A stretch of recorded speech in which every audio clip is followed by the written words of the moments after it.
नमस्ते एवरीवन। आज आप सबका फिर से इस वीडियो में स्वागत है और मैं आज एक अलग टॉपिक के ऊपर वीडियो लेकर के आया हूँ। उस टॉपिक पर बात करने से पहले मैं आपको बताना चाहता हूँ कि मैंने पिछले वीडियो में विजुअलाइजेशन के ऊपर बात किया था। विजुअलाइजेशन लॉ ऑफ अट्रैक्शन का सेंटर है, मतलब मुख्य बिंदु है। आप कुछ भी कर लें, अगर विजुअलाइजेशन आपका अच्छा नहीं है तो मैनिफेस्टेशन का जो सक्सेस है वो आप उतने अच्छे से नहीं देख पाएंगे। इसलिए विजुअलाइजेशन का अभ्यास करना शुरू कर दीजिए। आप कहेंगे कि विजुअलाइज आप नहीं कर सकते हैं, कोई बात नहीं, आप अभ्यास करना शुरू कीजिए और धीरे धीरे हो जाएगा। करत करत अभ्यास कर, है ना एक दोहा। आप अगर किसी चीज़ में मन लगा कर ये करना शुरू करेंगे तो वो हो जाएगा। तो आप विजुअलाइजेशन का अभ्यास शुरू कीजिए। आज आपसे नहीं हो रहा है, 1 हफ्ते 10 दिन महीना में आप अच्छे विजुअलाइजर बन जाएंगे। मैं बस यही आपको बताना चाहता हूँ, विजुअलाइजेशन शुरू कीजिए। और आज का वीडियो किस टॉपिक के ऊपर है? आज का वीडियो है स्वर विज्ञान को हम अपने लाइफ में कैसे अच्छे से इस्तेमाल करें कि हमारा लाइफ जो है सक्सेस की तरफ आगे बढ़े।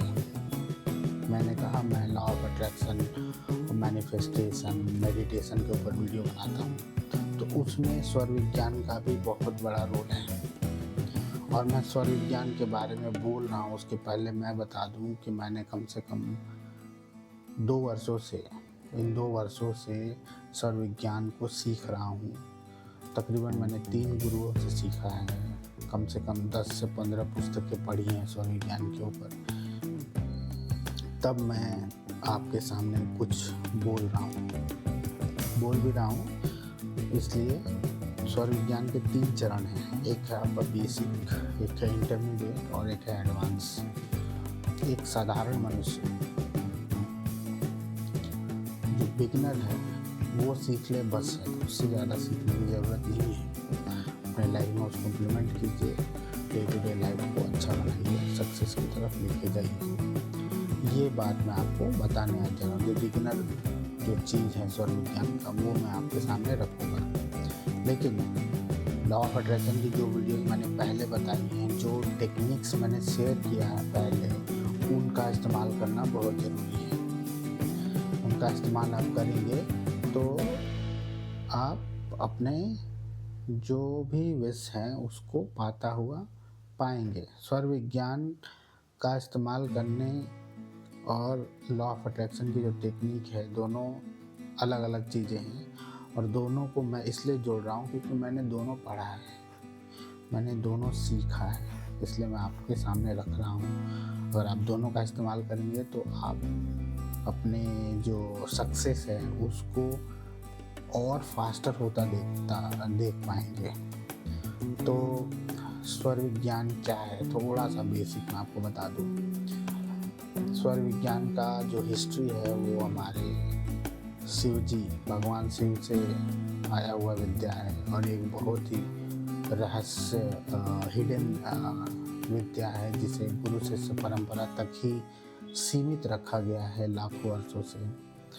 कहा जाता है कि भगवान शिव ने माता पार्वती को ये विद्या सिखाया था और वहीं से ये विद्या, कहा जाता है कि उस वक्त उनके शिष्य जो थे नाथ संप्रदाय के जो फर्स्ट गुरु थे, उन्होंने वो सुना और वहीं से वो विद्या जो है नाथ संप्रदाय में गुरु शिष्य जो लिनिएज होता है, गुरु अपने शिष्य को देता है, फिर शिष्य जब का जो शिष्य होता है उसको ट्रांसफ़र करता है, वैसे वो चलता रहा। फिर कुछ समय बाद, अभी कुछ 100-200 साल पहले शायद किसी गुरु ने जन कल्याण हेतु कुछ चीज़ें जो हैं जनमानस तक पहुंचाया। इस वजह से हमें मालूम चला, वो पुस्तक अवेलेबल हो पाई ताकि लोग पढ़ सकें। तो स्वर विज्ञान का जो एंशेंट है यही है। स्वर विज्ञान किस चीज़ के ऊपर बात करता है? स्वर विज्ञान आपके 2-3 स्वरों के ऊपर बात होती है। पहले इड़ा, पिंगला, सुषुम्ना।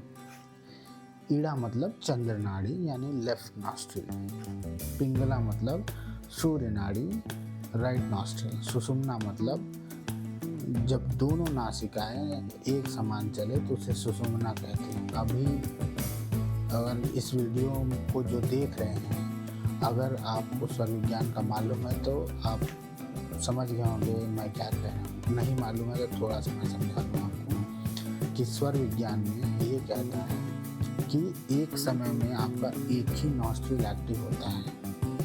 आप अपने हाथ को ऐसे रखिए, ब्रीथ एक्सेल कीजिए और एक्सपीरियंस कीजिए कि कौन से नॉस्ट्रिल से आपका जो एयर है ज़्यादा बाहर आ रहा है। ठीक है, आप पाएंगे किसी एक ही नॉस्ट्रिल से जो एयर है ज़्यादा निकल रहा है, दूसरे नॉस्ट्रिल से कम या एकदम नहीं निकल रहा है। ये 2 सिनारियो होती है। कभी कभी आप महसूस करेंगे कि आपके दोनों नॉस्ट्रिल से एक बराबर सांस निकल रहा है, वो होता है सुषुम्ना।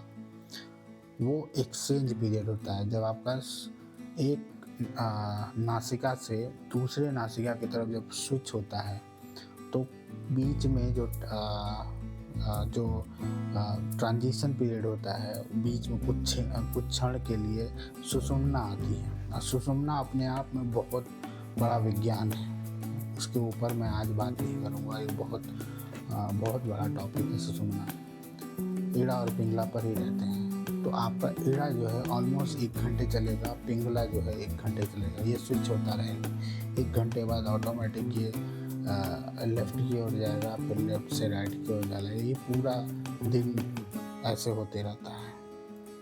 अब देख रहे हैं ये, आप अगर इस तरह से नॉस्ट्रिल का देखें तो आपको क्या याद आएगा? आपको अनुलोम विलोम याद आएगा, नाड़ी शोधन याद आएगा। अगर आप कर रहे हो तो नाड़ी शोधन यही तो करते हैं, लेफ़्ट से राइट की ओर जाते हैं, राइट से लेफ़्ट की ओर जाते हैं। आप उस वक्त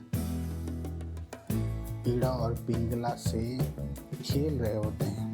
अगर देखा जाए तो आप बैलेंस करते हैं इड़ा और पिंगला को।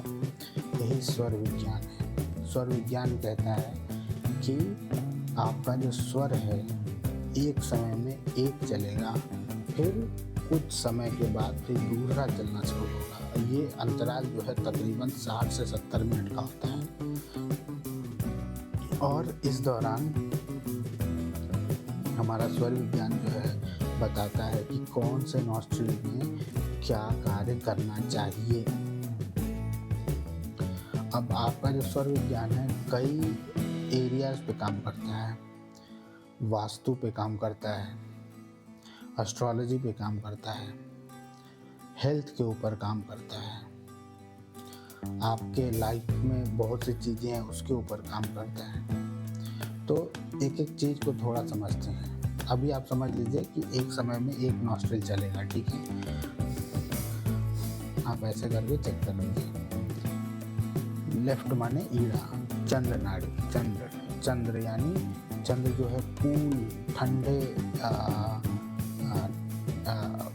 मतलब आपके शरीर के में ठंडक का अनुभव देने वाला है।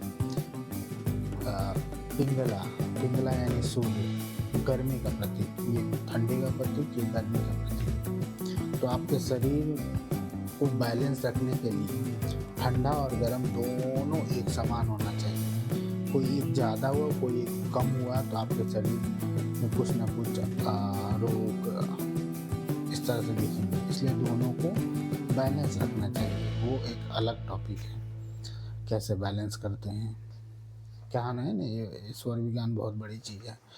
मैं बेसिक को अभी बता रहा हूँ ताकि आप अपने लॉ ऑफ अट्रैक्शन अगर आप प्रैक्टिस कर रहे हैं तो उसमें ये अभ्यास भी कीजिए। तो अगर आपका लेफ़्ट नॉस्ट्रिल चल रहा है, ऐसे आप चेक कर लीजिए। जो भी शुभ कार्य उसको आप अपने लेफ़्ट नॉस्ट्रिल में करिए। जब भी लेफ़्ट नॉस्ट्रिल है, जैसे आपको कहीं कुछ खरीदने जाना है, कपड़े खरीदने हैं, फिर आपको कोई प्लॉट देखने जाना है, कोई पूजा है, कोई मंदिर में जा रहे हैं, जो भी आपको आपके हिसाब से शुभ कार्य है उसको आप लेफ्ट नॉस्ट्रिल में करें, वो कार्य अच्छा होगा। किसी से मिलने जा रहे हैं, लेफ्ट नॉस्ट्रिल में करें। राइट नॉस्ट्रिल में क्या करना है? राइट नॉस्ट्रिल में कोई भी अग्रेसिव कार्य जहां आपको जीतना है, पहले के ज़माने में जब राजा महाराजा युद्ध के लिए जाया करते थे, जो राजा को स्वरों का ज्ञान होता था वो अगर अपने राइट नॉस्ट्रिल में शुरुआत करता था युद्ध का तो उसे जीत प्राप्त होती थी, ऐसा हमारा स्वर योग कहता है। तो स्वरों का ये महत्व है। स्वर राइट नॉस्ट्रिल में अग्रेसिव कार्य जब आपको करना है तो राइट स्वर से स्टार्ट कीजिए। लेफ्ट स्वर में जो भी आपका शुभ कार्य है उसको लेफ्ट स्वर में स्टार्ट कीजिए। स्टार्ट करने का क्या अर्थ है? स्टार्ट करने का दो अर्थ है। एक है कि लेफ्ट नॉस्ट्रिल चल रहा है, उस वक्त आपको उस कार्य को शुरुआत देना है। ठीक है, शुरुआत कैसे दे सकते हैं? जैसे आप घर से बाहर निकल रहे हैं, शुरुआत देना, पहला चीज़ तो शुरुआत देना। दूसरा है घर से बाहर निकल रहे हैं तो उस वक्त फॉलो क्या करना है?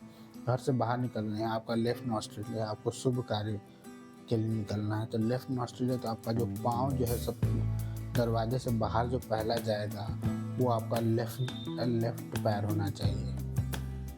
और जब आप बाहर पैर रखें उस वक्त आपको सांसों को इनहेल करके होल्ड करके फिर आपको पैर रखना है लेफ्ट वाला, फिर आप दाहिना पैर आगे करके बाहर निकलिए, आपका कार्य अच्छा होगा।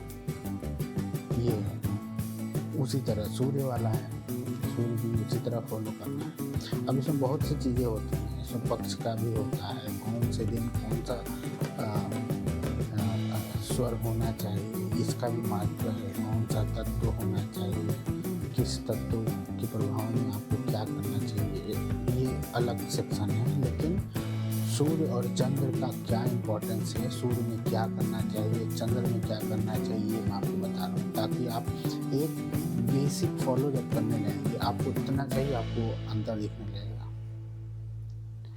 दूसरा चीज़ क्या होता है कि जब भी आप सो करके उठ रहे हैं तो आपका जो कनेक्शन है पृथ्वी से वो कम से कम 7 से 8 घंटे का कटा हुआ है।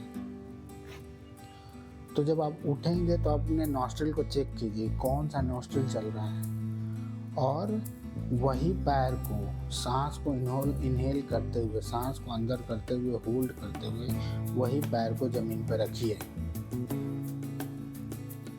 ये एक बहुत ही इम्पोर्टेंट चीज़ है जो आपको करना है। उस पैर को ही आपको ज़मीन पे रखना और इनहेल करके होल्ड करते हुए पैर को ज़मीन पे रखिए, फिर आप उसका अनुभव देखिए। इसको आप करिए, तकरीबन कुछ दिन जब आप करेंगे तो उसका अलग रिजल्ट आपको दिखेगा आपके लाइफ में। तो मैंने क्या बताया कि स्वर क्या होता है, कितना समय चलता है स्वर, स्वरों का महत्व क्या है, कौन से स्वर में क्या करना चाहिए, जब आप सो के उठ रहे हैं तो उस वक्त क्या फॉलो करना चाहिए। ठीक है, इतना मैं बताया। हेल्थ के ऊपर मैं बात कर लेता हूँ थोड़ा सा, क्योंकि आज आप अपने हेल्थ को कैसे अच्छा रख सकते हैं। तो लेफ्ट और राइट जो है अग्रेशन का है, लेफ्ट जो है कूलर साइड में काम रखने वाला। तो जब राइट चल रहा है तो आप खाना खाने वाला काम कीजिए, क्योंकि आपको उस वक्त डाइजेस्ट करना है, अग्रेसिव है, बॉडी आपका एक्टिव होना चाहिए ताकि आपका खाना पच सके। तो जब भी आपका राइट नॉस्ट्रिल चले तब आप खाना खा सकते हैं।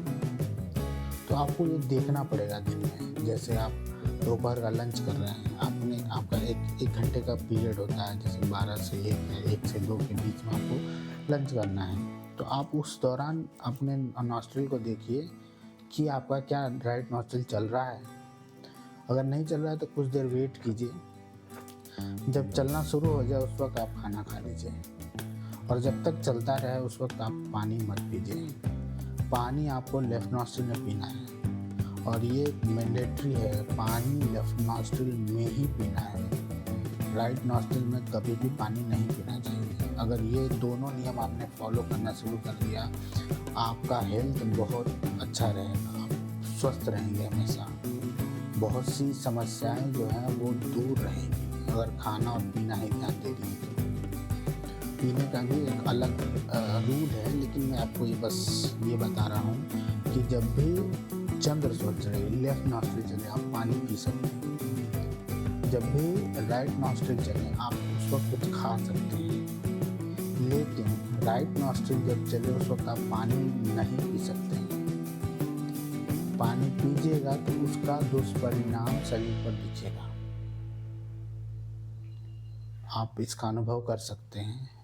आप आज से ही अगर आप ये वीडियो देख रहे हैं, अगर आपको फॉलो करना है तो आप से ही अपने नॉस्ट्रिल को अनुभव कीजिए, और जब भी आपका लेफ्ट नॉस्ट्रिल चले उसमें आप पानी पीना शुरू कीजिए। जब आपका राइट नॉस्ट्रिल चले तब आप खाना खाइए। और ये बदला भी जा सकता है, लेकिन मैं बदलने के ऊपर इस वक्त नहीं, बस मैं इतना बता रहा हूँ क्योंकि ये बहुत बड़ा टॉपिक है। सिर्फ मैं आपको ये बता रहा हूँ कि कब क्या चले तो आपको करना चाहिए। और ये 1 घंटे के समय में बदलता है, ऐसा नहीं है कि दिन भर एक चलता रहेगा, ये बदलता रहता है और बदला भी जा सकता है। ऐसा नहीं है कि बदला नहीं जा सकता है। बदलने का एक साधारण सा तरीका है, एक कोई बोतल लीजिए और जो भी साइड का आपको लाना है उसके अपोजिट साइड में कोई एक बोतल को इस तरह से दाब करके रख लीजिए, एक शीशे का बोतल चाहे से मुट्ठी को, इस पे प्रेशर होना चाहिए इस दोनों पर, तो आपके अपोजिट साइड वाला चलने लगेगा। पर अवॉइड कीजिए कि खाना और पीना जो करना है उसमें आप ज़बरदस्ती ना बदलें। मैं बदलने का बता रहा हूँ कि आपको मालूम होना चाहिए, और भी तरीके हैं बदलने के, लेकिन खाना और पीना में कोशिश कीजिए कि जब स्वतः वो चलने लगे तब आप खाइए और पानी पीजिए। पानी पीने का नियम क्या है? चंद्र में, लेफ्ट में। खाना खाने का नियम क्या है? राइट में। राइट में आप खाना खाएंगे, आपका शरीर जो है ऑटोमेटिक उस खाने को अच्छे से डाइजेस्ट करा देगा। पानी पीने का समय लेफ्ट में है, तो पानी जब आप पीजिएगा तो शरीर में अच्छे से ऑब्जर्व होगा वो। ये हमारे शरीर का एक मशीनरी सिस्टम है जो स्वर योग के आधार पर चलता है। आप इसको फॉलो कीजिएंगे तो आपके शरीर के बहुत सी जो चीज़ें हैं, जो चीज़ें बिगड़ गई हैं, वो भी सुधरती दिखेंगी। तो आज का मेरा ये वीडियो इस पर्पज़ से था कि अगर आप लॉ ऑफ अट्रैक्शन, मेडिटेशन या मैनिफेस्टेशन के ऊपर अभ्यास कर रहे हैं तो इस चीज़ को भी अपने लाइफ में इम्प्लीमेंट कीजिए। ये आपको एक एडिशनल बेनिफिट देगा। स्वरयोग में भी मैनिफेस्टेशन का अलग एक टेक्निक है, वो मैं आपको अलग से किसी वीडियो में बताऊंगा, एक अलग वो सेक्शन है। ये जो आपका जो प्रोसेस आप जो फॉलो कर रहे हैं मेरे पिछले वीडियोस को देख करके, उसमें आपको एडिशनल बेनिफिट देगा। स्वर योग अपने आप में एक बहुत बड़ी विद्या है, बहुत रहस्यमयी और बहुत बड़ी विद्या है। इसको सीखने के बाद बहुत से सिद्धियां प्राप्त होती हैं। ये अलग टॉपिक है, लेकिन उसमें का जो बेसिक है जो मैंने अभी बताया, ये मुझे मेरे हिसाब से सबको मालूम होना चाहिए ताकि आप अपने लाइफ को और अच्छा बना सकें। तो आज का वीडियो स्वर योग में ईड़ा और पिंगला के बेसिक यूजेज के ऊपर ही था। मैं अगले फिर किसी और वीडियो में आपसे किसी और टॉपिक पर बात करूंगा। आज का वीडियो यहीं समाप्त करता हूं। अगर वीडियो अच्छा लगा हो तो लाइक, सब्सक्राइब कर दीजिएगा और शेयर भी कर दीजिएगा। तब तक के लिए धन्यवाद। Thank you.